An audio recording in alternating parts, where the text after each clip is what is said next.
Buenos días. Muchas gracias, Maite. Muchas gracias, CDT, por invitarme a esta jornada. Nosotros, como empresa, yo vengo de una empresa que se llama Insight Intelligence. Quería comentar un poco de dónde vengo, porque yo precisamente me he beneficiado bastante de este tipo de jornadas durante toda mi carrera como investigadora de inteligencia artificial. Yo llevo 14 años en España, o sea, no soy española, no sé si notáis que no soy española. Peco de tener un acento muy marcado de mi país, pero sí que represento España como emprendedora y también como evaluadora. Y bueno, hemos beneficiado bastante de estas jornadas y CDT siempre nos ha acompañado en el camino.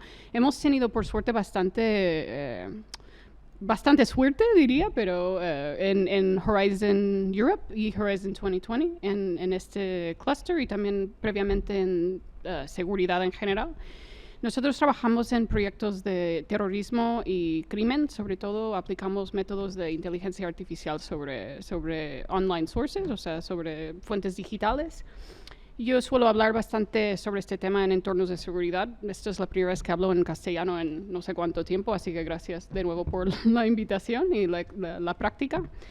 Y también trabajamos en el tema de ética aplicada a la inteligencia artificial, que es bastante importante en estas convocatorias también. Yo soy evaluadora para REA desde el 2012, o sea, desde hace una década, en el panel de Ciencias Sociales para Marie Curie, que es completamente diferente a esto. Y también soy Vice Chair para este panel. Y este año es la primera vez que participo como experta para Civil Security para Society, que he sido sugerida como candidata por CDT y de hecho tardé 3 años en que me seleccionasen, pero estoy muy contenta, por fin me han seleccionado. Vamos a hablar sobre el proceso de evaluación. Voy a hablar un poco rápido porque hay bastante detalle y peco también de extenderme un poco en los temas. Si hay un tema que no se traduce del todo bien, también me podéis decir si no se entiende demasiado. Diferencias a Horizon 2020, el proceso desde el punto de vista del evaluador ha sido completamente remoto. En alguna otra convocatoria también ha sido así por el tema COVID, pero ahora yo creo que se está consolidando este formato. Y yo como evaluadora de hace muchos años, yo veo que esto añade una capa extra de complejidad a la hora de discutir en los consensos de los evaluadores. Ese es un challenge que tenemos, ¿no? Y también hay más énfasis en el market uptake. Eso quiere decir que el mercado realmente va a adoptar estas tecnologías que estamos proponiendo en las propuestas. No estamos hablando simplemente de investigación es aplicada, es realmente tener una parte de explotación importante tanto por el end user como por el mercado por ejemplo, las empresas que participan en los consorcios. Y como se ha comentado antes, el tema de inteligencia artificial es algo que se evalúa como un requisito, un criterio obligatorio en Horizon Europe. El proceso, el gráfico es un poco extraño, pero así se puede observar cómo es el proceso, ¿no? Se empieza por la propuesta se presenta y hay toda una serie de expertos, entre 3 a 5 expertos que evalúan la propuesta. Y evaluamos primero con hacer un Individual Evaluation Report, que es nuestra opinión personal sobre la propuesta. Luego nos juntamos en un Consensus Group y hablamos de la propuesta. Y yo voy a entrar en bastante detalle en todo esto. Generamos un Consensus Report. Ese Consensus Report se traduce en la evaluación que reciben los candidatos y hay más pasos, pero ahora los explicaré. ¿Quién interviene en el proceso de evaluación? Hay, como he dicho, 3 a 5 evaluadores. Hay rapporteurs, que no sé la traducción, ni siquiera sé la traducción en inglés, pero los rapporteurs hablaré también de su rol. Los observadores externos, ethics screeners, las personas que leen la propuesta para ver si hay problemas éticos. Personal de la Comisión Europea, moderadores, control de calidad y los chairs de los paneles. Empezamos por los evaluadores. Los evaluadores, como se acaba de comentar, somos seleccionados de un pool de personas que nos hemos propuesto o que nos han propuesto como expertos para evaluar. Y nos hacen estas preguntas. vas a participar en una de estas calls, te puedes excluir de qué calls te vas a excluir. Como se ha comentado antes, se puede auto-excluir, se debe auto-excluir los topics donde sabemos que tenemos algún tipo de conflicto de interés, ¿no? Nos llaman y luego seleccionan nuestros topics a través de keywords, ¿no? Entonces, si yo tengo keyword inteligencia artificial, es más probable que me asignen a proyectos de inteligencia artificial, aunque no suele ser siempre así. O sea, a veces te puede tocar proyectos que no tienen demasiado que ver con lo que es tu especialidad. Entonces, tenemos una fase remota y nos ponemos todos a leer individualmente las propuestas. Las propuestas se leen en nuestras casas y desarrollamos el Individual Evaluation Report, que es nuestra evaluación personal de la propuesta. Luego hay una fase central, y en la fase central tenemos una reunión de consenso donde el outcome, el resultado, es un informe sobre la evaluación, que se llama Consensus Report, informe de consenso. En este proceso participan los rapporteurs y ellos en el consensus meeting están de manera independientes y neutros. Están ahí para grabar lo que estamos diciendo en la reunión únicamente. No pueden intervenir solo pueden intervenir en el caso de que no entienden lo que hemos dicho, pero no pueden opinar sobre lo que estamos diciendo en la evaluación, ¿no? Ese rapporteur desarrolla en fase remota un Consensus Report Draft, que es el borrador del Consensus Report, y luego tenemos que completar todo este Consensus Report, tenemos que decir que estamos de acuerdo con ello antes de que se envíe al sistema final. Trabajamos, toda la Comisión Europea la parte de Horizon trabaja en CEP, que es un sistema informático donde metemos todas estas informaciones. También hay observadores. Los observadores son también son expertos externos que participan solo para observar el proceso, para garantizar que todo se está haciendo de manera ética, que se está respetando los principios de la Comisión Europea. Siempre podemos contactar con una de estas personas si vemos algo que no nos parece bien y pueden entrar en cualquier reunión que estamos teniendo para observar. Están ahí para eso. Y no pueden tampoco participar en la evaluación. Luego tenemos los moderadores. Los moderadores son personas de la REA, suelen ser personas de REA que están en la reunión de consenso para poder dirigir bien la conversación. Solo tenemos un tiempo limitado para tener un consensus meeting y las propuestas son complejas, los expertos son de diferentes campos, entonces necesitamos a alguien que nos puede un poco guiar y esta es una de estas personas. Y bueno, ellos garantizan que el proceso se está cumpliendo con todos los principios de la Comisión Europea y hacen que no nos pasemos del timing y todo este tipo de cosas. El proceso es muy confidencial y nos lo tomamos muy en serio. No podemos discutir nunca asuntos de evaluación. El contenido de las propuestas no se puede compartir, ni siquiera hablar de cuál ha sido el tema de la propuesta. Obviamente no comentamos nada de la evaluación, los resultados, las opiniones de los otros expertos, quién está en el consorcio, nada de esto podemos revelar. Tampoco podemos revelar los nombres de los otros expertos dentro de nuestro panel. O sea, yo no puedo decir con quién trabajo y no pueden decir que tampoco yo estoy ahí en la evaluación de una propuesta. Siempre protegemos los datos personales, destruimos todas las propuestas después de leerlas y mantenemos la confidencialidad de todos los documentos que recibimos. Se ha comentado conflictos de interés, esto es muy importante. Hay que declarar si tienes un conflicto de interés desde el principio. A veces esto puede cambiar, o sea, como has comentado, Ainara, no. ¿Sí? Has comentado que a veces pues, tú puedes decir que no estás involucrado en la preparación de una propuesta de cierto topic, pero 3 meses después pues, sí te han invitado y te tienes que auto-excluir. Es muy importante esto. Una persona no puede ser un beneficiario de que una propuesta sea exitosa. Por ejemplo, un partner no puede participar como como evaluador en un topic así. No puede tener una relación cercana, entonces si mi madre está presentando una propuesta, pues yo no puedo evaluar en su topic, ¿no? Obviamente. Y miles de otras condiciones que ya puedes adivinar, ¿no? Contratados por una empresa que también participa en un proyecto, pero es bastante straightforward.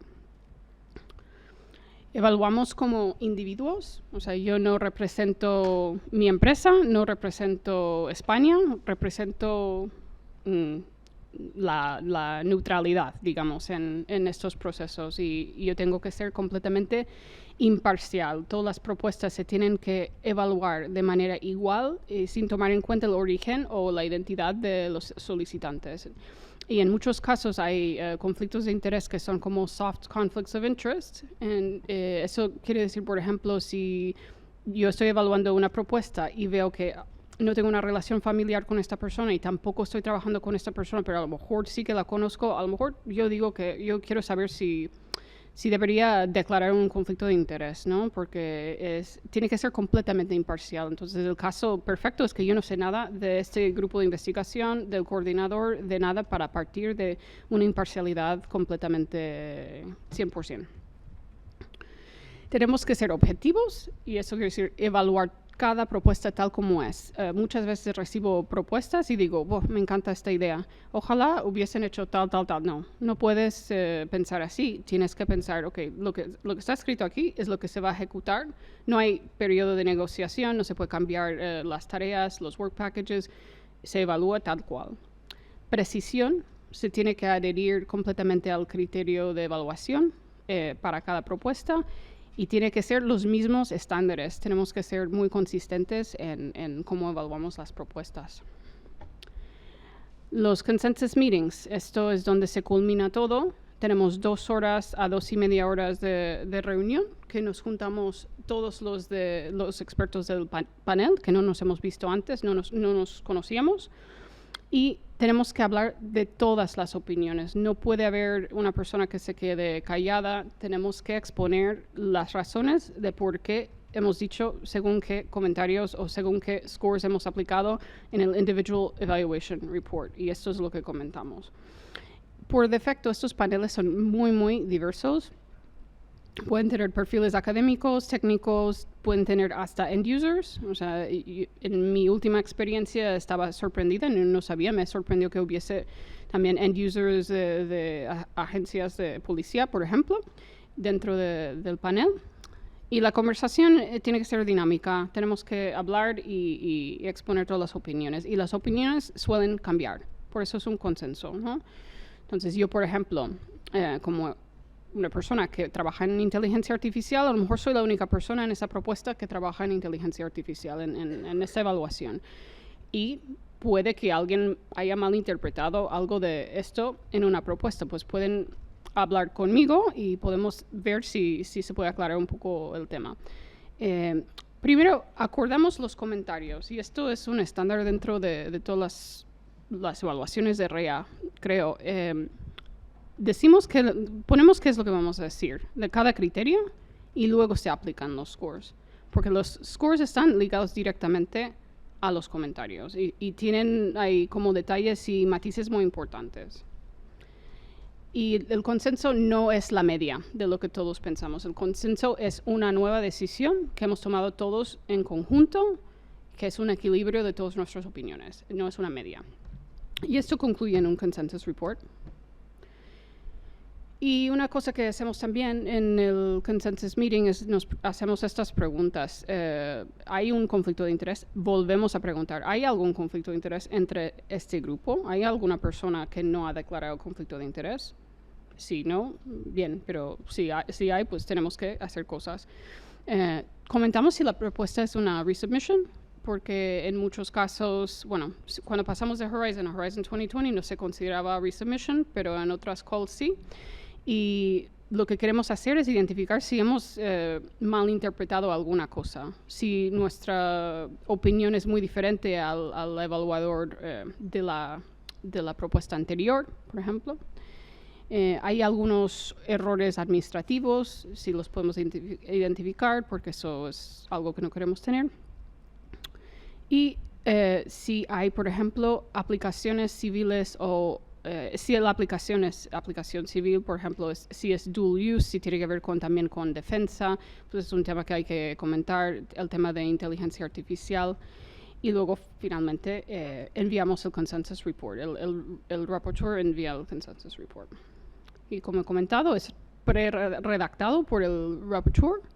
Las opiniones convergentes se deben resumir para la aprobación. O sea, si estamos aquí y aquí, se tiene que resumir.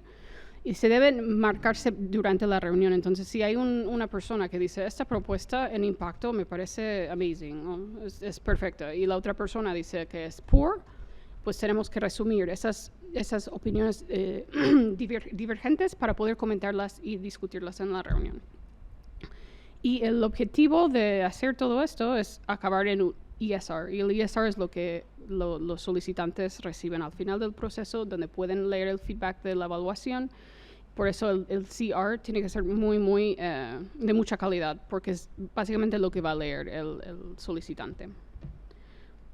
Luego hay un control de calidad, que hacemos el consensus report, se envía desde el rapporteur hasta REA, quien está haciendo control de calidad. Esa persona no está involucrada en la evaluación. Y solo en casos de errores como administrativos o errores muy graves que no debe haber, se disapprove, ¿no? Y se vuelve a enviar al rapporteur. Pero normalmente damos la aprobación en este paso y se pasa al panel review. Y el panel puede ser expertos como yo, que he formado parte de una evaluación, o expertos externos que no han formado parte de una evaluación, que se juntan para hacer un chequeo extra. Yo sé que hay muchos chequeos aquí, pero es el último paso, que se hace una lectura cruzada de todas las propuestas y todos los CRs para asegurar que el scoring es acorde con los criterios que están definidos, ¿no? Para que no haya ningún tipo de error, ni administrativo, ni de aplicar los criterios, ni nada.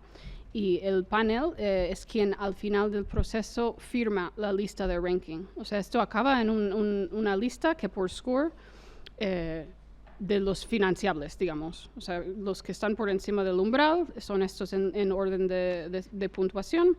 Pues este panel es quien firma esa lista. Creo que esto se ha tocado bastante, los criterios de evaluación, solo enfatizar que hay que leerlos muy bien. Son diferentes para RIA como para Coordinated Support Actions, CSA. Y el sistema de scoring es este, o sea, de 0 a 5, y se puede leer, ¿no? Que es 0 no solemos aplicar, salvo que no haya nada en... Si está en blanco, se puede aplicar. Depende realmente del project officer que nos toca como evaluadores. Algunos dicen, bueno, vamos a partir desde 0,5 para que no sea tan grave el score. Pero tenemos poor, fair, good, very good, and excellent. Sí, es lo que acabo de decir. Puntuación de 0 a 5 pasos.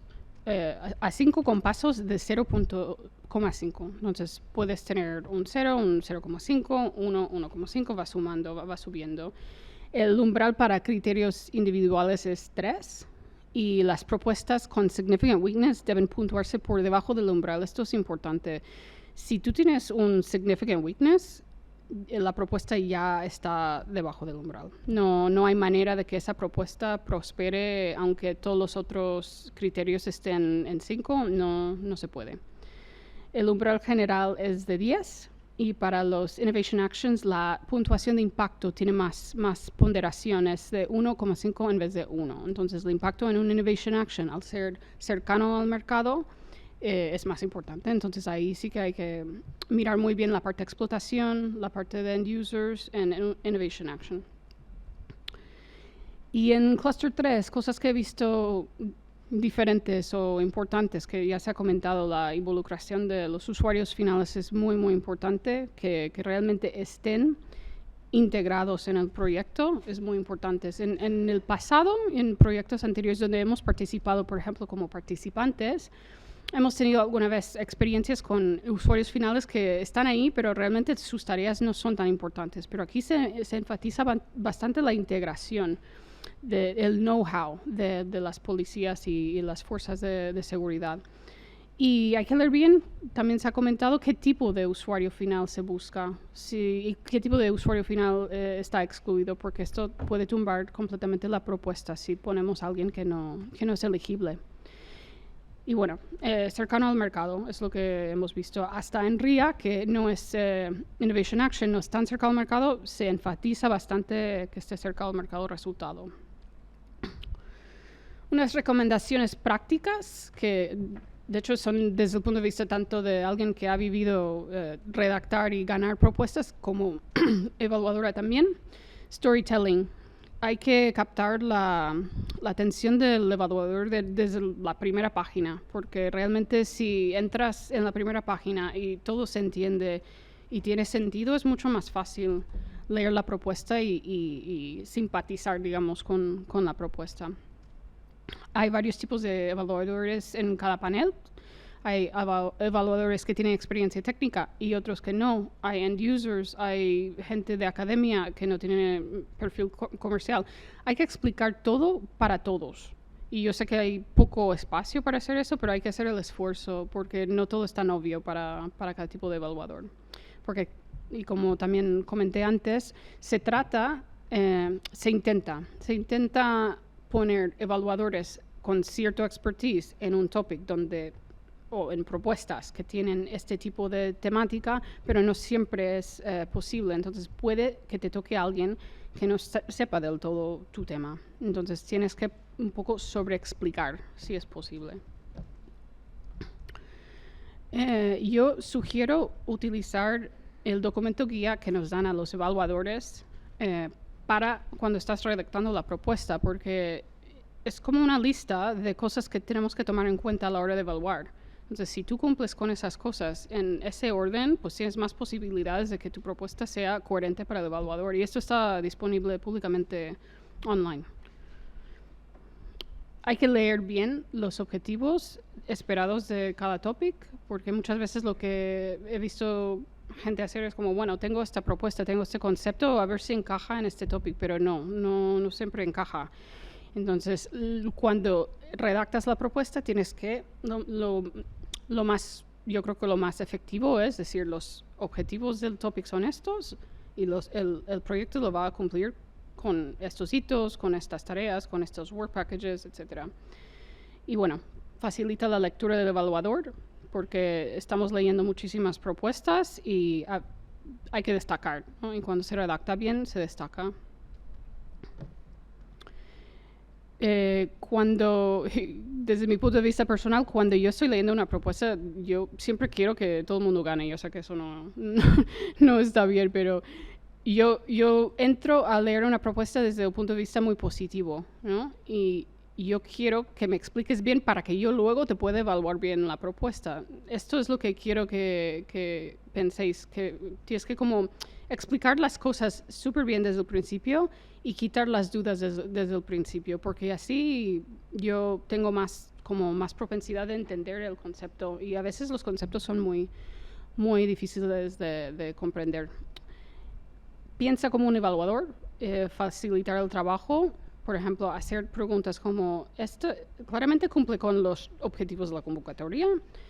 ¿O parece una propuesta reutilizada? Estoy intentando encajar algo en algo que realmente donde no cabe. ¿Hay una justificación sólida para cada uno de los participantes? ¿Alguien sobra?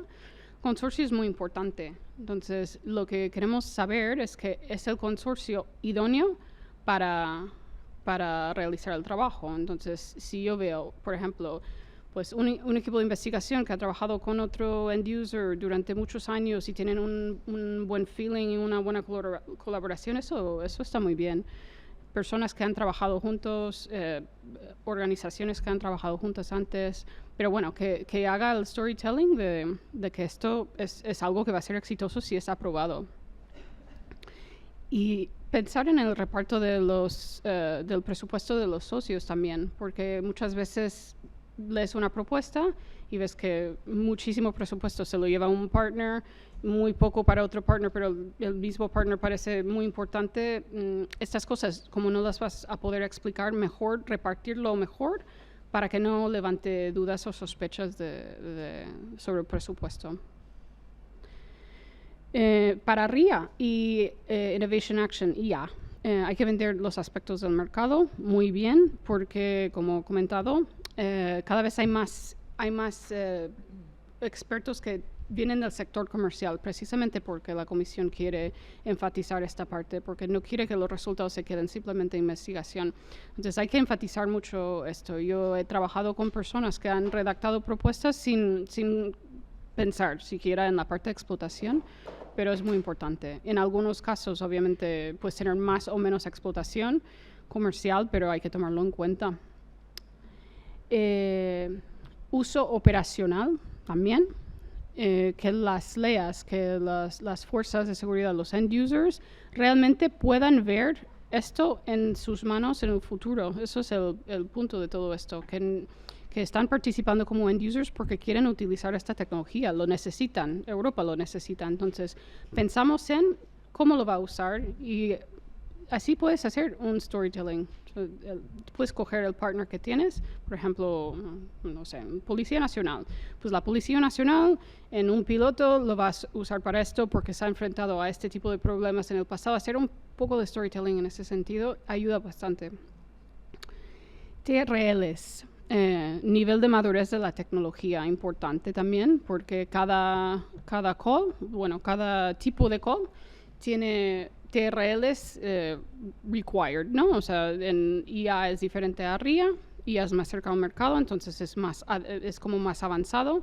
Entonces, si tú dices en una propuesta, yo voy a hacer, pues, tenemos esta tecnología que es de TRL 3 y al final del proyecto va a ser TRL 8, pues tienes que justificar cómo y cómo lo vas a hacer, porque a veces es difícil de justificar sin datos. Entonces, cada uno de los módulos de tecnología que estáis utilizando en la propuesta, en el proyecto, deberíais justificar los hitos que te lleve al TRL final. Estoy otra vez con el impacto comercial, pero no lo voy a repetir más, creo que lo he dicho demasiado. Justifica la inversión pública, o sea, tiene que ser un retorno positivo en todos los sentidos, el impacto.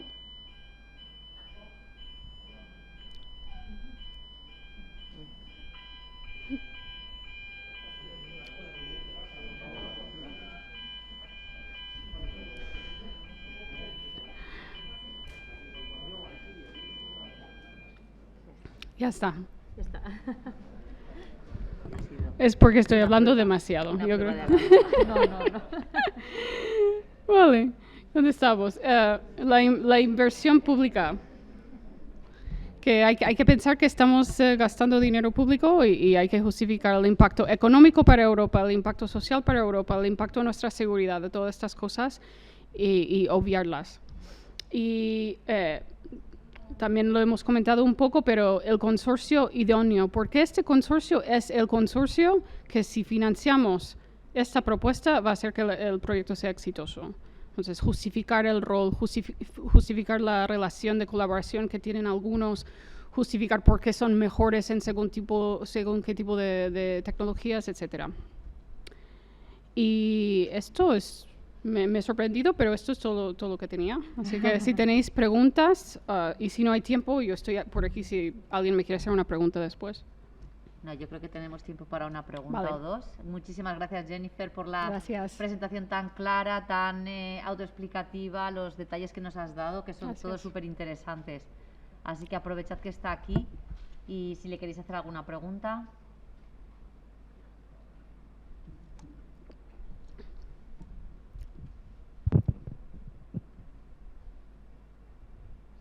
Yo te quería hacer una pregunta. Vale. Vale. Ya sé que has dicho que es la primera vez que participas en Cluster 3, Sí. en seguridad, Sí. como evaluadora, pero ¿cuál es la diferencia más destacable del proceso de evaluación o de la evaluación en sí en Horizon 2020 y en Horizon Europe?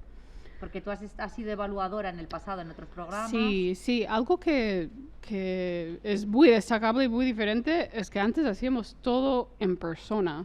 O sea, realmente íbamos a, bueno, empecé yo en papel, o sea, imprimir las propuestas, escribir las notas sobre el papel, trabajar todos en Central Week en Bruselas con los otros expertos. Y eso ha cambiado completamente. Y lo que ha pasado es que, bueno, es más eficiente, digamos, a nivel económico para Europa, digo yo, pero se pierde ese tipo de contacto que hay a la hora de hacer el consensus meeting, ¿no? Sí. Se pierde la riqueza y no creo que comprometa de ninguna manera el proceso. El proceso sigue siendo de altísima calidad, pero sí que es muy diferente esta parte, porque no... Bueno, es diferente estar en un Zoom que estar en Bruselas hablando de una propuesta. Muy bien, muy interesante. Sí, hay una pregunta.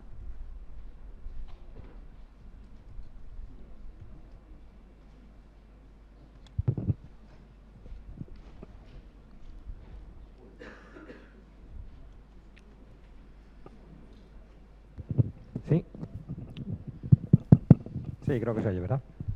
Sí, mi pregunta era respecto de... Bueno, perdón, soy Javier Herrero, de Smart Health TV Solutions. Tenía una pregunta respecto a, en el proceso de evaluación, ¿se analizan las similitudes de los proyectos respecto de otros proyectos aprobados en las convocatorias? No. Evaluamos cada propuesta de manera individual y... En mi experiencia, esta última experiencia, por ejemplo, he tenido un panel yo solo he estado en un panel y en ese panel evaluamos las mismas propuestas entre esos mismos evaluadores, pero en ningún momento comentamos una propuesta contra otra, porque esto va completamente en contra de esto de leemos cada uno individualmente, imparcialmente, no comparamos. Cuando esas propuestas se convergen, digamos, es en el ranking list. Cuando ya se ha hecho la puntuación de las propuestas, ya pues se verá que este está aquí, este está aquí, este está aquí, y este se financiará porque tiene la puntuación más alta, pero no se comparan. Eso significa que si se presenta una propuesta que es muy parecida a una aprobada hace 8 años... ¿quieres decir una de antes? Yo me refería al archivo, si hay algún proceso en el que primero hay una revisión de si en los últimos X años se ha financiado un proyecto similar. No se toma en cuenta, No se toma en cuenta. Y como experta evaluadora, yo podría decir, esto me parece no sé qué, pero no puedo decir, pues voy a tumbar esto porque ya han dado dinero a este tipo de proyecto. No, porque el topic está exigiendo este tipo de proyecto. Si cumple con los requisitos, pues ya está.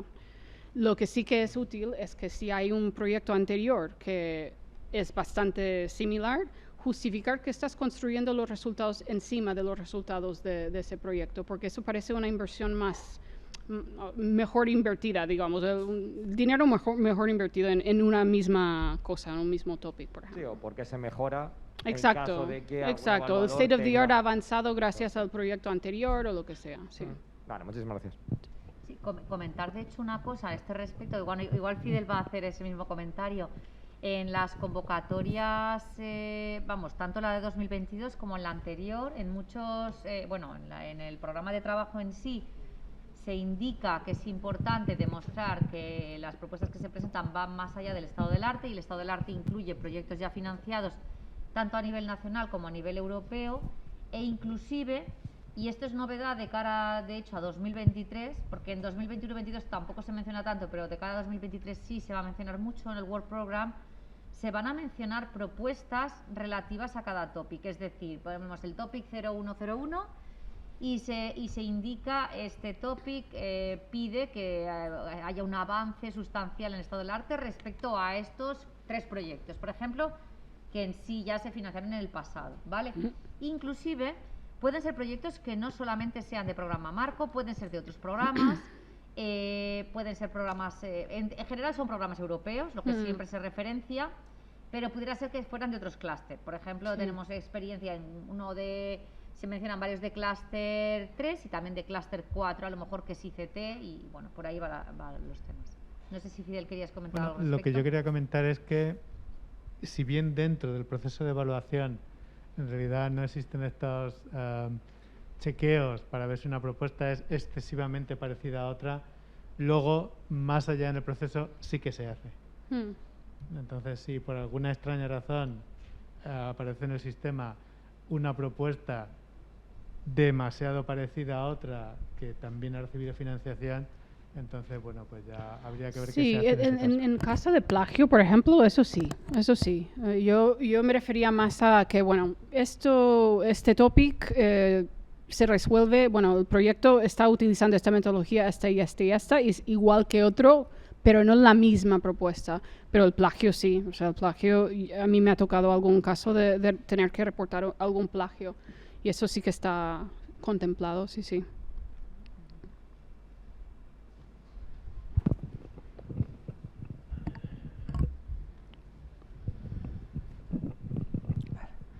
Gracias. Oye, solo por aclarar un poco, cuando nosotros hacemos, bueno, de hecho los topics generalmente, ya ha presentado Marina, ¿no? Hay una serie de topics. Cuando se evalúan esos topics, normalmente la propuesta buena, digamos, tiene todo el background, tiene todos los topics existentes, generalmente se construyen sobre eso, ¿no? Entonces esas propuestas suelen ser las que van mejor. Si una propuesta no comenta nada de topics anteriores, no comenta nada, generalmente tiene mala puntuación. O sea, el propio proceso de alguna forma asegura, y eso bueno, va por la pregunta, que no se va a repetir algo que ya existe porque ese proyecto no va a salir.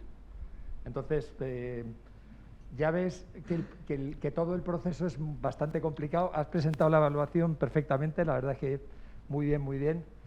Y todo el proceso en sí, ya te digo, asegura que no vas a repetir una propuesta anterior. O sea, lo veo francamente difícil que salga un topic que repita. De hecho, hombre, es cierto que hay evaluadores que pueden estar más al tanto o menos al tanto, pero las propuestas buenas trabajan sobre y demuestran todo lo que se ha desarrollado anteriormente. O sea, yo en muchas evaluaciones que he estado, realmente no conozco ningún proyecto que esté duplicando algo anterior. Sí, estoy de acuerdo. No, lo que quería decir era que dentro del proceso del evaluador tampoco nadie me pregunta, ¿has visto esta propuesta antes o has tal?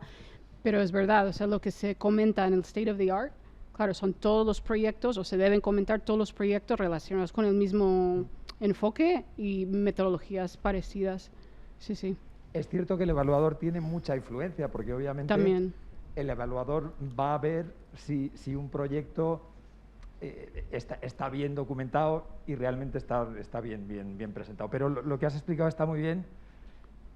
Solamente a lo mejor comentar que en el proceso de control de calidad hay muchas veces que vuelve el IER o el Consensus Report, porque no se puede duplicar, por ejemplo, penalizar en un criterio 2 veces por el mismo problema. Esas cosas pasan, ¿no? Sí. Entonces, hay muchos detalles que el control de calidad encuentra y lo vuelve a mandar para volver a... Pero vamos... No, cierto. De hecho, eso es lo que creo que describí como error administrativo o error de aplicación de criterio, el double penalization, ¿no? Hay muchas veces también, por ejemplo, que se está haciendo un comentario en un criterio que corresponde a otro. O sea, ese tipo de cosas se pueden escapar en una evaluación, porque es verdad. Es un tiempo limitado.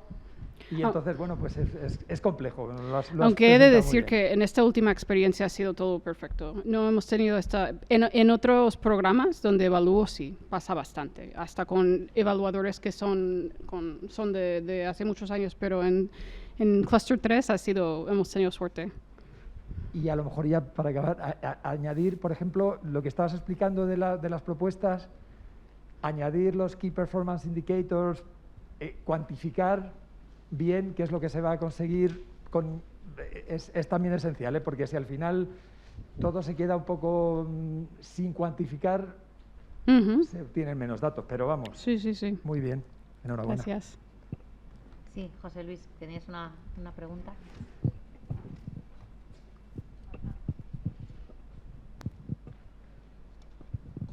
Sí, soy José Luis. ¿Se oye? ¿Ahora? Sí. Gracias. Bueno, soy José Luis Pérez de la Universidad de Alcalá. Realmente, bueno, nos ha garantizado, dice, el manejo confidencial, que si encuentras plagio, pues lo detectas, pero yo creo que hay una indefensión, y es un comentario, hay una indefensión de los que presentamos las propuestas, porque no obtenemos un derecho de recusación de los evaluadores. Y, bueno, yo de los muchos proyectos que muchas veces he presentado, algunos de los comentarios que he recibido te da que interpretar, decir, bueno, efectivamente, a lo mejor, evidentemente en esos evaluadores no había ningún amigo, pero parece ser que sí puede haber alguno que pueda sentirse perjudicado en sus intereses, porque parece que le puede salir alguna tecnología que le quite su trozo de queso, ¿no? Como decía la teoría, ¿no? Entonces, claro, el anonimato de los evaluadores pues está bien para que no reciban presiones, pero por otro lado hurta ese derecho de que, bueno, que no, en oposiciones, en tribunales, tal, realmente es reconocido por el derecho, por lo menos en España, ¿no? Entonces, yo lo que invitaría es a que eso se intentase articular de alguna manera, no sé cómo, pero creo que es importante, porque si no tendríamos el que al final, sobre todo en grupos que son pequeños, porque y en la seguridad lo es, puedes encontrar de que alguien pues se sienta perjudicado por una propuesta. Y entonces allá hay ya algo, digamos, no muy fair play, ¿no? Yo puedo decir que después de una década evaluando propuestas no me ha tocado ninguna situación así o no he tenido esa sensación. También como solicitante de propuestas de financiación, algunas veces he pensado que a lo mejor el evaluador no ha leído bien. Eso sí que puede ser, o que no ha entendido bien la tecnología, pero personal, a nivel personal no he experimentado nada así.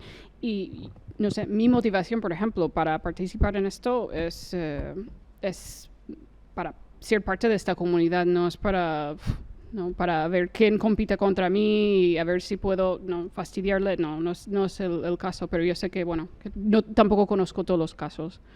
Lo que sí que está puesto en marcha es un sistema que yo pienso que es bastante seguro a la hora de poder declarar conflictos de interés. Yo doy un ejemplo, por ejemplo, en esta última call, yo declaré todos mis conflictos de intereses en diferentes topics, donde yo podría tener algún conflicto de interés. Pero luego me llamaron a participar en un panel y yo tenía una propuesta en este panel. Yo tenía que levantar la mano y decir, yo no puedo participar en este panel porque yo voy a saber los resultados de la financiación. Entonces, hay en cada paso una manera de poder declarar. Claro, es la responsabilidad del evaluador declarar, ser honesto, pero... Ignacio. Yo quería añadir que creo que Senet e IC Pathfinder están en un piloto con eso, con el derecho a réplica. Sí, iba a comentar yo. Entonces, bueno, lo iba a comentar. No, adelante. Tú sabrás mejor. Vamos, como participante hemos participado nosotros y creo que ha sido un poco follón, pero vamos, como todo piloto, ¿no? Esperemos que la experiencia sea positiva para que en el futuro un poco esto se instaure, porque la comisión yo creo que ha cogido esa queja de los participantes y vamos, está intentando solucionarlo. También hay derecho a redress, lo que se llama derecho a redress.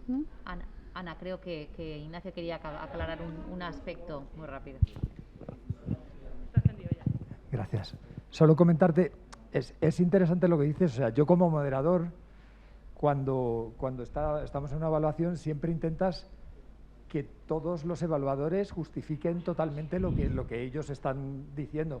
Es cierto que a veces ves, pues a lo mejor un evaluador especialmente negativo contra una propuesta, ¿no? Pero eso siempre es nuestro rol, ¿no? Tratar de justificar, o sea, pedirle justificación para eso. Y tienes otros 2, 3 evaluadores más que si no están de acuerdo, no puedes, intentas que no se produzca esa situación, ¿no? Pero es obvio que si hay alguno que te tiene tirria y te intenta estropear la evaluación, por mucho que intentes, probablemente lo va a conseguir. Pero claro, si tú intentas también hacer otro proceso en el que sepas qué evaluadores hay, no, o sea, impedirles que participen. ¿Has visto la complejidad de todo esto? Yo lo veo muy difícil, pero ya te digo, o sea, nuestro rol es tratar de que eso no se produzca. Y lo intentamos, de hecho, que todo esté justificado. O sea, eso es lo que yo te puedo... ¿Los? El cross-reading. Sí. Sí, lo ha comentado Jennifer, que hay un cross-reading al final, ¿no? Sí. En el último momento Sí, del panel. Cross-reading para ver que son consistentes los scores con los criterios, con la propuesta, todo. O sea, mucha gente dice, wow, después de tanto quality check, ¿por qué hacéis esto? Pues porque tiene que ser perfecto. Claro que yo creo que aunque un evaluador realmente le tenga mucha manía a una propuesta determinada, yo creo que el sistema implica muchos niveles de control. Yo creo que es muy probabilístico el llegar, y en cualquier caso, como comentaba Jennifer, está siempre el retrés, me refiero. Yo creo que es un derecho fundamental de poder hacerlo, de no estar de acuerdo con todo el proceso y...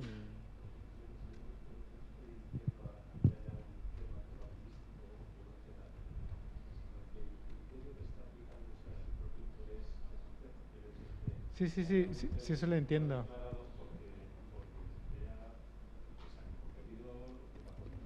Eso tiene todo el sentido.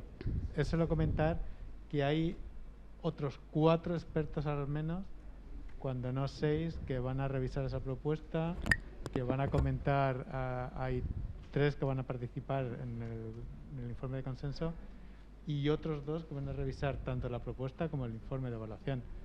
Entonces, que entendiendo, porque tú comentas, por ejemplo, lo que es que se intente boicotear una propuesta por intereses personales, pero luego también hay un tema de pues que un grupo de expertos asignados a una propuesta puede tener unos criterios determinados, otra propuesta tiene un grupo de expertos totalmente disjunto y entonces la evaluación ya puede tener una diferencia, ¿no? Entonces, yo creo que intentamos, dentro de la complejidad del proceso, tener un proceso bastante garantista, pero que bueno, que siempre puede tener sus problemas y sus errores. Y siento curiosidad por ver este piloto, porque me sorprende, no sé si es un piloto de negociación o realmente es un piloto de a resultado final. Sí. Poder... Hay un piloto de Revuta, se llama, ¿no? Algo así, en el EIC Pathfinder. Hay 2 pilotos en marcha. Uno es este del EIC Pathfinder de Revuta, es que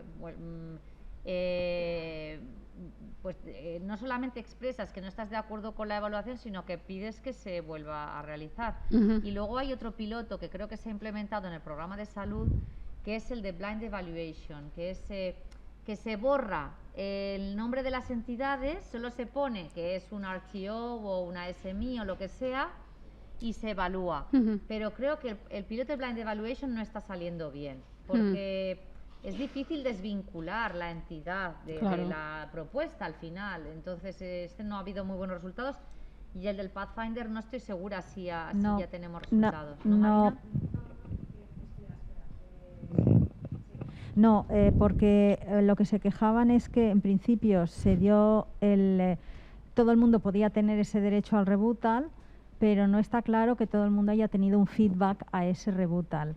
Es más, la sensación que tienen los participantes es que nadie ha tenido un feedback a ese rebuttal. Yo he tenido un feedback a ese rebuttal, pero no me ha sido útil. No, exacto. Porque el feedback ha sido, hemos determinado que el rebuttal contiene demasiado detalle y cambia la propuesta, pero realmente era muy poco detalle porque no te permitía tampoco y por tanto no se tomó en cuenta. Exacto. Eso. Entonces ha sido un poco frustrante en ese sentido. No te ha servido de nada. Me ha servido de desalentarme un poco, sí.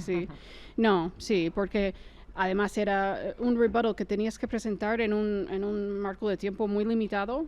Sí, te daban pocos había días que ponerse o de varias acuerdo horas, con todos los socios y hacerlo así, y lo trabajamos bastante, pero el resultado era aquel. Era como, bueno, que no se tomaba en cuenta. Deciding, sí. Pasamos al otro... Sí, yo creo que Perdón. Sí. Muchísimas gracias de nuevo, Jennifer, por la presentación y por las respuestas muy detalladas. Si os parece, pasamos a la siguiente presentación, que es la de Federico Álvarez, de la UPM. ¿Te cambias de sitio, Federico?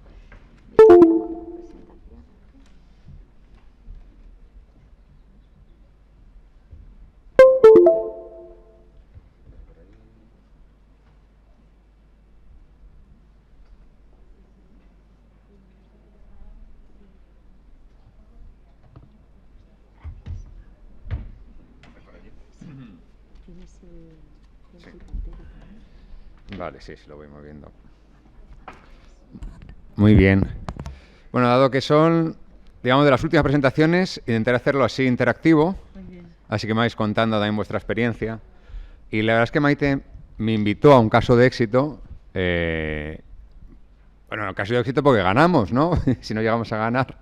Pero yo no lo enfocaría así. Creo que lo importante es, como decimos, hacer proyectos buenos. Los buenos a veces salen, a veces no. Los malos nunca salen, ¿no? Entonces, pues bueno, pues contaros un poco una pequeña experiencia en estos 20 minutos. Y bueno, pues espero que también os sirva un poco. Pequeños momentos de publicidad. Aquí estamos en la UPM, en el centro de IPTC, que es un centro de aquí de la Escuela de Teleco. En concreto, yo soy director de uno de los grupos de investigación y la universidad, pues como os ha dicho Ana Belén y tal, pues es fantástica, tiene un montón de proyectos, unos investigadores geniales y yo soy simplemente pues uno de ellos, ¿vale? Dentro del centro de investigación hacemos en varias áreas, ¿vale? Cubrimos muchas áreas, una de ellas es la parte más de seguridad, ¿vale? Y bueno, pues el centro tiene muchos investigadores, ahora estamos colaborando en proyectos y bueno, tampoco os voy a contar mucho, tenéis ahí la presentación. Yo soy uno de estos profesores, soy director de uno de los grupos de investigación, más orientado a la parte un poco de, bueno, pues de IA y multimedia, aunque bueno, sobre todo aplicado, como digo, pues en ICT, multimedia y seguridad principalmente. Y bueno, siempre me gustó hacer proyectos europeos porque cuando era joven pues me divertía mucho viajar, ¿vale? Ahora ya con la pandemia pues ya se me ha cortado un poquito. Y bueno, pues soy investigador principal de más de 20 proyectos europeos en los últimos años. Y también me gusta coordinar. Actualmente estoy coordinando 4 proyectos del Horizonte 2020 y uno del Horizonte Europa. Tengo un equipo que me ayuda a gestionarlos, si no, la verdad es que me sería complicado. Y tasa de éxito, pues bueno, a veces es 0 de 6, ¿vale? No hay que desanimarse. Y a veces, pues, de 2 que eché me salieron 2 y no hay que emocionarse y pensar que eres el mejor. Así que, bueno, pues siempre he intentado pensar que esto es como el chiste del que come, ¿no? Que va todos los días con un compañero a comer un pollo, el otro come 0 pollos y en media se ha comido medio pollo cada uno. Uno está atiborrado, ¿vale? Para el verano, pues va a ser un poco foca y el otro muerto de hambre. Pues, bueno, yo siempre he intentado el que ver que, bueno, pues las probabilidades de éxito son probabilidades. Y que, bueno, lo importante es, yo creo que siempre intentar hacer proyectos, primero buenos y segundo que te guste hacerlos luego. Hacer un proyecto que luego no te va a gustar es verdaderamente desanima muchísimo, ¿no? Entonces, pues, como os digo, pues lo que es discutible esto es el contenido que os voy a contar y os voy a contar algún caso de éxito, que lo divertido del caso de éxito es que al final sale y podrían haber salido y tuvo 15 puntos. Entonces, pues bueno, de seguridad, del área de seguridad, pues en mi grupo de investigación, como investigador principal, pues hemos hecho los últimos 4 años o así, participamos en 6 proyectos y yo concreto soy el coordinador del proyecto Resquare, que salió en la convocatoria del 2020. Lo que os he hecho desde diario es un poquito los usuarios que hay, ¿no? Un poquito, me decía Maite, ¿no? ¿Y cómo participar con los usuarios, ¿no? Yo creo que la parte de seguridad es casi lo más relevante. Yo creo que la convocatoria de seguridad, la orientación al usuario, sirve para 2 cosas. Una importante, que es sacar la propuesta, ¿no? Tener financiación, pero la segunda más importante es que luego hay que hacer el proyecto. Y si no haces algo que vaya a funcionar en un piloto y vas a tener resultados, el proyecto, la verdad es que se convierte en algo muy, digamos, muy poco dulce, ¿no? Es una cosa bastante agria, pero al final acabarás cambiando bastantes cosas. Entonces, siempre digo que son proyectos orientados a los usuarios y hay que trabajar con ellos, no solo meterlos para tener la propuesta. De estos, como os digo, son de los, unos los conoceréis, los primeros de Infinity Starlight, que son proyectos grandes, Resquare, que es de DRS 2020, y estos 2 últimos, Aizos y Lago, pues del Horizonte Europa, que acaban de salir hace poquito, y que, bueno, participamos un montón de entidades, varios usuarios españoles, así que todo fenomenal. Y nosotros, como os digo, nosotros en nuestro grupo tenemos un rol más técnico, sobre todo de procesado multimodal y visualización de datos, soporte de decisión, etcétera. Así que yo no hago, digamos, un rol de ello. Entonces, ¿qué considero relevante, ¿no?, en preparar propuestas en el área de seguridad, en el clúster 3? Pues la verdad que es un proceso un poco más largo que lo que me pasa en otras áreas, ¿no? En otras áreas, digamos, que es verdad que en ICT, pues dices, bueno, ya más o menos conoces a los socios, no hay muchos usuarios, te conoces bastante y a lo mejor en un par de meses puedes preparar una propuesta, oye, bastante buena. Aquí tiene una parte política, una parte ética, una parte sobre todo la parte digamos, de usuario bastante fuerte. Y involucrar a los usuarios buenos, los que pueden estar más interesados, hay que hacerlo bastante pronto. Y tiene que ser una idea buena, ¿vale? Y creo que en seguridad, de lo que más creo, si me dices, ¿y qué es lo que consideras más relevante de lo que te ha salido con mayor puntuación y que no? Pues yo creo que más o menos que la idea fuera importante, ¿no? Sobre todo las que se han trabajado la idea más tiempo. Otras más como juntar varias partes, ¿no? Un poco del puzzle o del chiste del elefante blanco, ¿no? Que lo iban pintando de diferentes colores según era el proyecto. Bueno, pues realmente no, a mí personalmente no me gusta o no me ha funcionado, pero sí que el trabajo y el estar un buen tiempo discutiendo de la idea. Yo creo que lo primero que pues yo también he sido evaluador, ¿vale? En el área de seguridad, he sido revisor, aparte de en otras áreas, y yo creo que siempre cuando van a dar una de cada 10 propuestas, yo creo que al principio la traer una idea, no solo para el evaluador, sino para atraer a los socios es lo primero, ¿no? Empezar a trabajarla bastante en algo que sea innovador, que tenga mercado, bueno, lo acababa de comentar, ¿no? Un poco. Creo que lo importante, lo primero, es tener una idea sólida. Y luego ya puedes empezar a trabajarla, ¿no? ¿Y luego qué pasa? Pues que cuando uno tiene una idea, lo segundo que pasa a la gente es que se tiende a enamorar de ella y piensa que es buenísima, ¿verdad? ¿Alguna vez preparado propuestas aquí? 1, 2, 3, 8, 10. Bueno. ¿Y os ha pasado esto, enamoraros de vuestra idea y creer que era la mejor? Después de trabajarla 2 meses, ¿no? Y muchas noches de trabajo pensamos que es la mejor, ¿no? Y luego se la contamos a otro, ¿no? Al punto de contacto de la comisión y tal, y de repente te mira y te dice, hombre, pues la idea es buena, ¿vale? No te voy a decepcionar, pero no es lo que se busca. ¿Por qué? Porque muchas veces tendemos a trabajarlo en nuestra visión túnel y no vemos que muchas veces este tipo de proyectos en seguridad son muy poliédricos. Y lo que tú piensas, a lo mejor, yo soy ingeniero, ¿vale? Un usuario lo ve totalmente diferente y dice, pero estas tecnologías no valen de nada. A mí me lo han llegado a decir. Dice, Federico, yo realmente no compraría nada de eso. Entonces tengo 2 opciones. O echo a ese usuario, ¿no? Le digo, venga, pues, te he borrado de la lista de distribución, se me olvidó, ¿vale? O hacerle un poco de caso y decirle, venga, Steven, venga, vamos a volver a mirarlo. ¿Qué es lo que no te gusta? Y me decía, nada. Digo, venga, no seas así. Y al final lo que ves es que el día a día y cómo te cuenta cómo está operando, estarán bomberos, pues, hombre, lo de llevar una cámara con una batería grande y tal en su equipo, decía que no, que ni de coña. Porque si al final su equipo pesa ciertos kilos, le estoy poniendo una batería, le estoy poniendo tal, al final no lo va a usar. Entonces vamos a pensar en otra cosa. ¿Cómo podemos hacerlo? Y luego, si la idea es de un consorcio y estamos entrando, lo que más odio es cuando entra alguien en mi consorcio y no aporta nada, ¿vale? Eso es odioso. Es odioso. Es decir, hombre, pues, no sé, di que podemos mejorar, que no podemos mejorarla.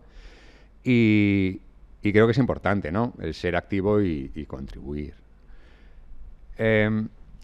A ver, para preparar propuestas o el caso de éxito, en el caso de Resquare llevo muchos meses. Es decir, a menos de 3 meses, si no hay un coordinador fuerte, yo no iría. Y el consorcio en seguridad lleva mucho tiempo, muchísimo tiempo, porque hay una componente política. Y la decisión de muchos socios usuarios, como conocéis, lleva tiempo por sus procedimientos. Entonces, si quiero un consorcio bueno, lleva tiempo que decidan que mi proyecto es mejor que otros. Pensad que muchas veces en seguridad, ¿cuántos dan? 1, ¿verdad? Por cada área. O a lo mejor 2 si llega más dinero de los países asociados. ¿Vale? Entonces, estamos hablando que al final, ¿no? ¿Cuál es el más guapo? Pues lo primero lo deciden los que van a entrar en el proyecto. Luego a veces, pues evidentemente, no vienen conmigo y se equivocan, pero bueno, ¿qué le voy a hacer? Y lo que digo siempre, si no hay nadie al mando, yo no entraría. Creo que en seguridad lleva bastante tiempo, hay que trabajar mucho y si no hay nadie al mando, eso acaba siendo un desastre, una desesperación. Y bueno, y si no sale bien, pues no pasa nada, ¿no? Yo veo que, mira, lo que voy a contar, una vez no salió bien y la otra salió bien. Y si no, pues la verdad es que se aprende bastante. Yo creo que un buen trabajo de ingeniería, o creo que un buen trabajo para seguir preparando buenas propuestas es hacerlas y aprender. Y si la evaluación no es buena, bueno, pues aprenderemos cosas. Yo creo que es bastante positivo y que la gente que veo que tiene más éxito son los que de verdad van trabajando y, bueno, no se desaniman y siguen mandando propuestas y viendo que han hecho bien, que han hecho mal, porque, bueno, también el estado de la técnica cambia, la forma de los usuarios, va cambiando todo ello. Aquí os he puesto que el genio se hacía con 1% de talento y 99% de trabajo. Evidentemente no lo dijo Einstein, pero si os pongo otra persona, si lo digo yo, pues no me hacéis caso. Pero si ponemos la figura de alguien importante, pues vais a pensar y dice, pues a lo mejor tenía razón. Yo gente con mogollón de talento conozco muy poquitas, ¿vale? Yo no soy uno de ellos, ni de lejos. Siempre hago intento trabajar lo máximo posible para las propuestas. Y últimamente, lo que os digo, no me meto en propuestas que veo que no van a ningún lado. O sea, hay que también ser sincero. No pasa nada, o sea, no es un fracaso, pero realmente estar en algo que al final no va a ningún lado, que estás peleado, creo que no. Los usuarios finales. Aquí es muy importante. Yo creo que ¿qué es el consorcio ideal? Antes lo presentábamos un poquito, ¿no? El evaluador que ve el consorcio ideal. Pero ¿realmente el consorcio ideal es aquel que son los mejores y no escriben nada? Pues yo creo que no. Pues al final nadie la hace, la escritura. ¿No? Me cojo y dice, mejores empresas de Europa. Hombre, dudo mucho, salvo ciertos casos, que vayan a contribuir muchísimo a la escritura, con lo cual te vas a encontrar que te la escribes tú solito. Y, hombre, es un poco... A ver, hay gente muy buena en ello, que no quiere la colaboración de nadie y está bien, pero es cansado. Y al final, pues, creo que varias personas lo hacen mejor que una sola. Aunque he encontrado gente que escribe propuestas enteras, Pero es difícil ser experto en explotación, en ética, en balance de género, en actividades, en KPIs. Entonces, bueno, creo que es importante. Y muchas veces, cuando alguien empieza, pues yo también veo que otros socios han estado en cosas parecidas anteriores y, bueno, pues les llamo para ver qué han hecho, si quieren estar, e intentar convencerles. Creo que, bueno, la gente buena tarda tiempo en convencerles y si no, por lo menos has visto cómo convencer a otros, ¿no? Os lo he puesto antes un poquito. Yo, por ejemplo, intento no ir a consorcios muy grandes, ¿vale? Es desesperante. Porque al final trabajar o coordinar es difícil. Con lo cual, creo que si hay un usuario que cubre bien un rol, ¿no? ¿Para qué vas a tener muchísimos? O si hay un socio que cubre bien un rol, ¿para qué te vas a tener muchos, ¿no? Si un socio cubre muy bien la parte ética y legal, ¿para qué vas a tener dos socios, uno en ética y otro en legal? Por lo menos en mi punto de vista. Lo que creo que es importante es que tengamos un consorcio donde todo el mundo sabe cubrir una parte. Porque otra cosa muy desesperante es llegar el último día que alguien no ha escrito una parte porque nadie del consorcio sabía hacer algo, ¿vale? Entonces yo creo que eso es muy, muy relevante que lo veamos. Y vuelvo a repetiros, si a los socios no les interesa, a los usuarios, realmente para hacer ingeniería hay otras áreas muy interesantes. Está el área de ICT, donde haces ingeniería muy buena y ya está. Y bueno, para mí esto es de la parte de integración de socios, digamos, de lo que yo por lo menos veo más relevante. ¿Y qué suele tener una propuesta ganadora? Pues me preguntaréis qué es una propuesta ganadora. Dices, aquella que acaba siendo financiada. Bueno, es una forma de verlo. Es cierto, pero muchas veces una propuesta ganadora siempre es aquella que yo creo que está bien recibida. ¿Por qué? Porque a veces dan una, pues había otra mejor, o otra que encajaba más, o tenía más socios usuarios, o más completos. Pero creo que realmente una propuesta ganadora, aquella que tiene una buena puntuación o que tiene una buena evaluación, yo creo que siempre encuentras especialistas o gente que sabe participar o escribir en cada una de las partes. Yo creo que eso es fundamental.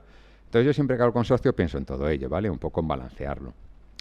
Y siempre digo lo mismo, que mis amigos y conocidos que no cumplen estas condiciones no son un buen consorcio, ¿verdad? Porque muchos nos hemos sentido tentados a invitar amiguetes, ¿verdad?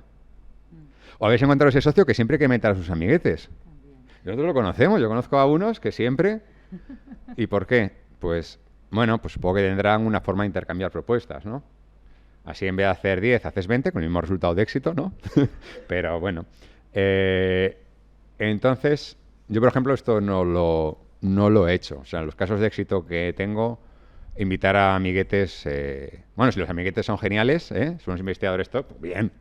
Pero no suele ser a veces el caso. Y a veces esos socios que te van mandando y dicen, oye, que voy a meter aquí a este y descubres que por qué. Y descubres que realmente, pues, bueno, pues tengo un acuerdo entre ellos para ello, ¿no? Y como digo, suele tener una idea muy relevante. Creo que actualmente en la nueva, ¿sabes? En la nueva plantilla, creo que al final casi todo depende de la sección 1.1. Yo creo que si nos leyéramos la sección 1.1, ¿vale? Habéis evaluado vosotros, algunos. Creo que tenemos una idea muy grande del proyecto. ¿Podemos evaluar con las 4 primeras páginas ahora? ¿Qué creéis? ¿Sí o no? Sí, casi que sí. ¿Sí, no? Objetivos, con los KPIs. Ambición, con el estado del arte. Y posicionamiento tecnológico, TRLs. Bueno, con eso podemos terminar la propuesta, ¿no? Si le sumamos la tabla, el 2-3, ¿no? Que es el resumen del impacto, pues realmente ahí es donde yo empiezo a hacer las propuestas siempre. Esas 4 primeras páginas y las 2 del impacto, que son las tablas, que es al final un business canvas. Con eso, para mí ya tengo casi todo. Y si realmente eso está bien trabajado, yo creo que cualquiera puede entender de qué va nuestra propuesta.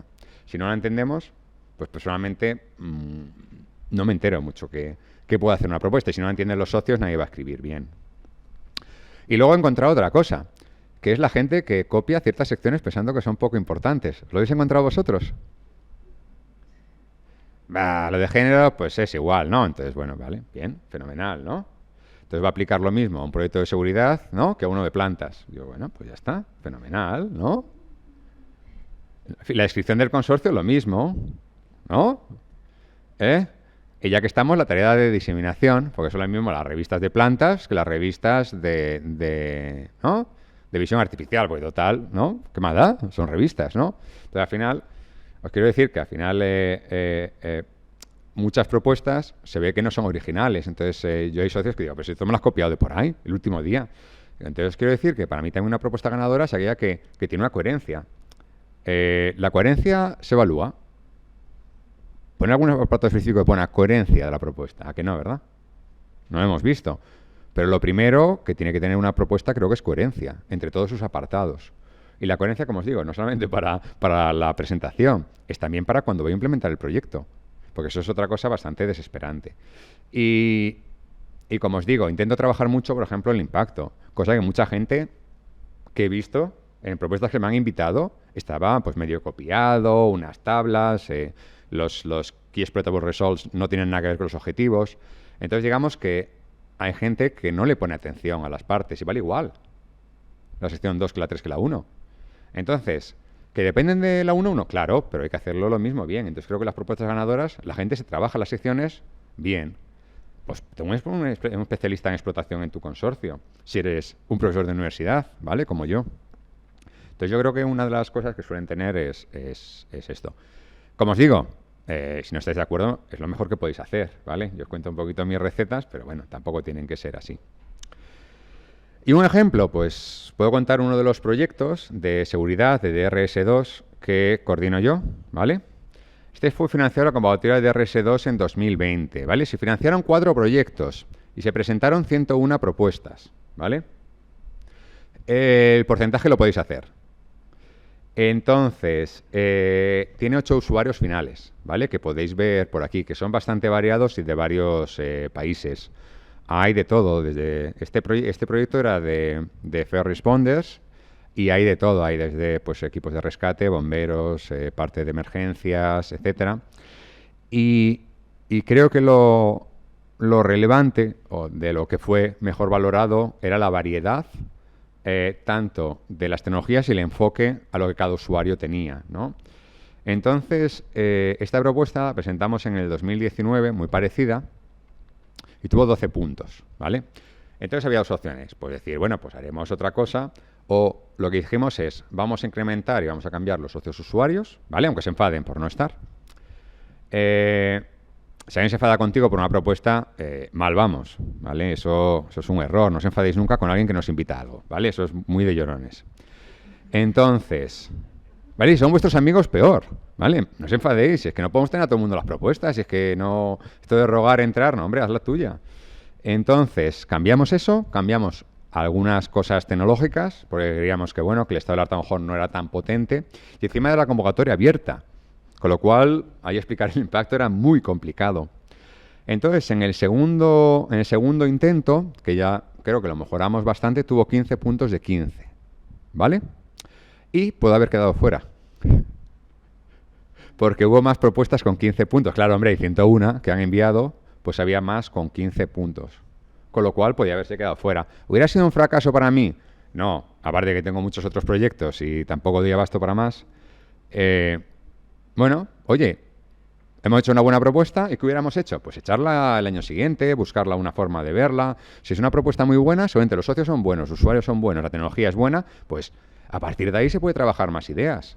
Seguramente, bueno, pues si las ideas son buenas y comerciales en la explotación, se lo puede vender a una empresa, ¿vale? Y me parece que es un éxito. Este proyecto son 7 millones, ¿vale? ¿Has visto alguna pyme que vaya a pedir 7 millones al mercado para una tecnología que se vayan a quedar? Hombre, si le preguntamos, ¿hay gente de alguna pyme por aquí? ¿O de una empresa grande?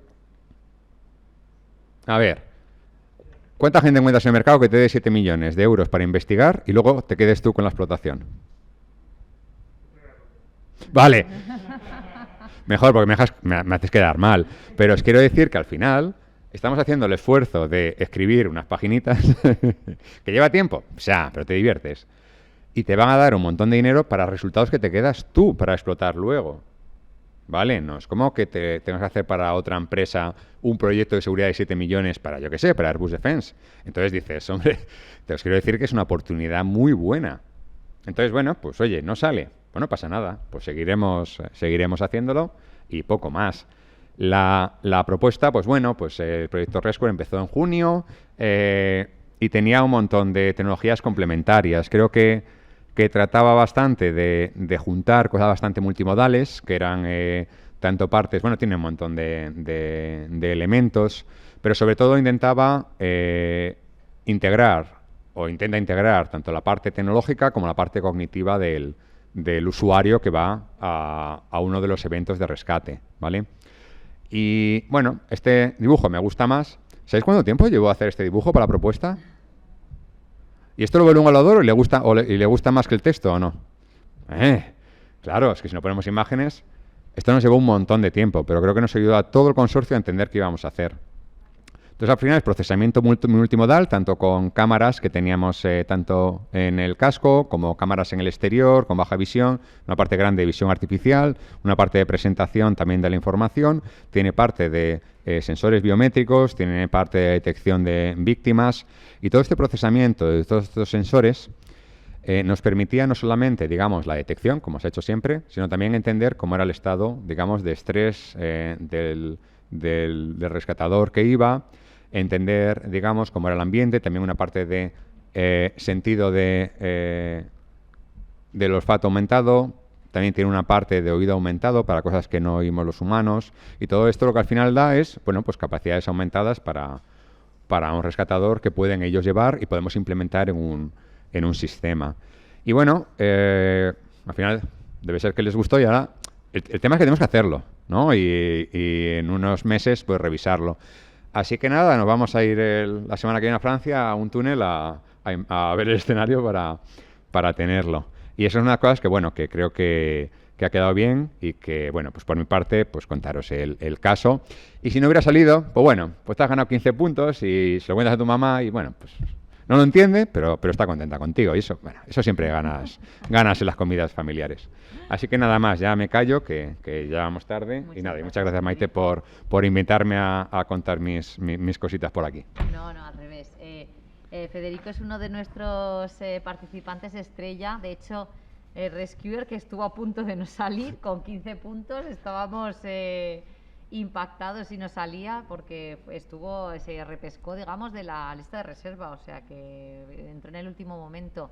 Es una propuesta muy buena y luego estás en proyectos también muy interesantes como Starlight, por ejemplo, y los dos que han salido este año, así que con altísima participación de usuarios. Así que muchísimas gracias por tu testimonio. No sé si hay alguna pregunta. Pues bueno, como vamos con un poquito de retraso, no sé si quieres comentar algo más. No, nada más, que gracias, Maite, que ya vamos con esto y dejamos al siguiente.